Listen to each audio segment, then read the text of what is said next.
The mess hall of the Kethmoran battlecruiser buzzed with the usual chatter of mixed-species soldiers sharing their evening meal. Representatives from 12 different worlds sat around reinforced tables, their various forms creating a chaotic but familiar scene that had become commonplace since the formation of the Galactic Defense Coalition. At Table 7, a group of Zephyrian shock troopers were regaling their companions with tales from their recent shore leave on Earth. Their crystalline exoskeletons caught the artificial light as they gestured dramatically, forearms moving in synchronized patterns that indicated great amusement among their species. And then, wheezed Crixtal through his respiratory slits, the human tour guide told us that their ancestors once fought creatures called dragons with nothing but metal sticks and cloth armor. His mandibles clicked in what passed for laughter among his people.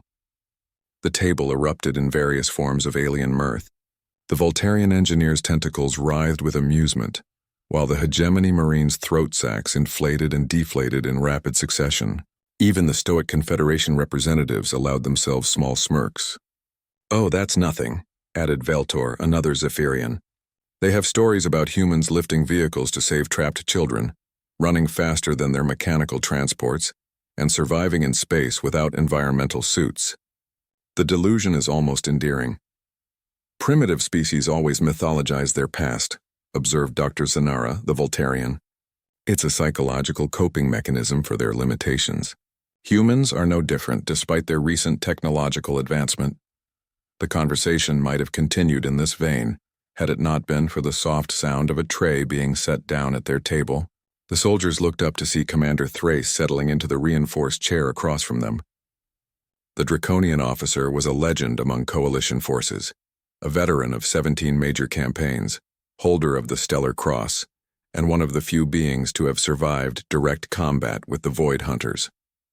Thrace's reptilian features were scarred from countless battles, and his yellow eyes held depths that spoke of experiences most soldiers couldn't imagine. When he spoke, his voice carried the weight of authority earned through blood and sacrifice.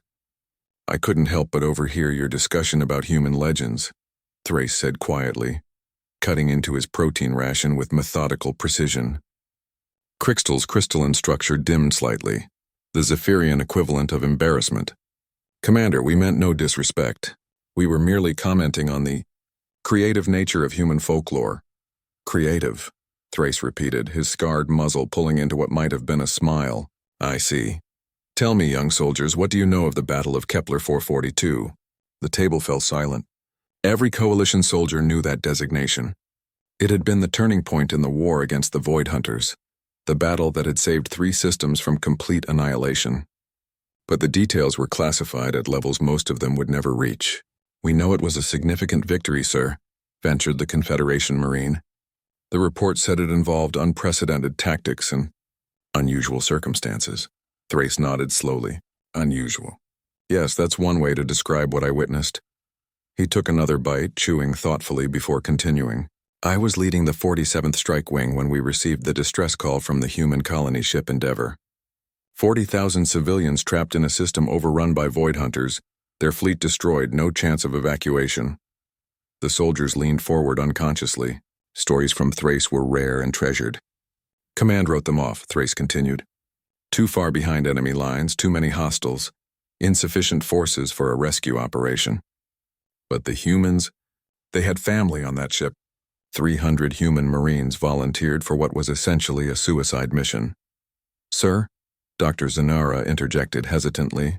"The official reports mentioned technological advantages that—" "The reports," Thrace's voice cut through the explanation like a blade, "don't tell the whole story.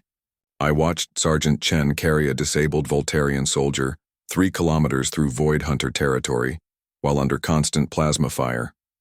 The man's exoskeleton was completely drained, his armor breached in 6 places, but he refused to leave anyone behind." The Draconian commander's eyes grew distant. "I saw Private Morrison manually detonate a reactor core to take out a Void Hunter dreadnought. She looked me in the eye before she did it and said, 'Tell my kids I kept my promise.' She was referring to a promise to come home safe. She chose to break that promise to save 40,000 strangers." The mess hall seemed to have grown quieter around their table. "And Captain Rodriguez," Thrace's voice dropped to barely above a whisper. "During the final assault on the Hunter command ship, His squad was pinned down by superior forces. No way out, ammunition running low. That's when Rodriguez did something I had never seen in 2 decades of warfare. He paused, meeting each soldier's gaze in turn. He stood up. The simple statement hung in the air like a physical thing. Not tactically sound, not strategically wise. He simply stood up, roared something in his native language, and charged a position that should have been impossible to take. His squad followed him. Then the next squad. Then an entire battalion of mixed-species soldiers who had never seen anything like it. Thrace set down his utensils and leaned back. We took that ship.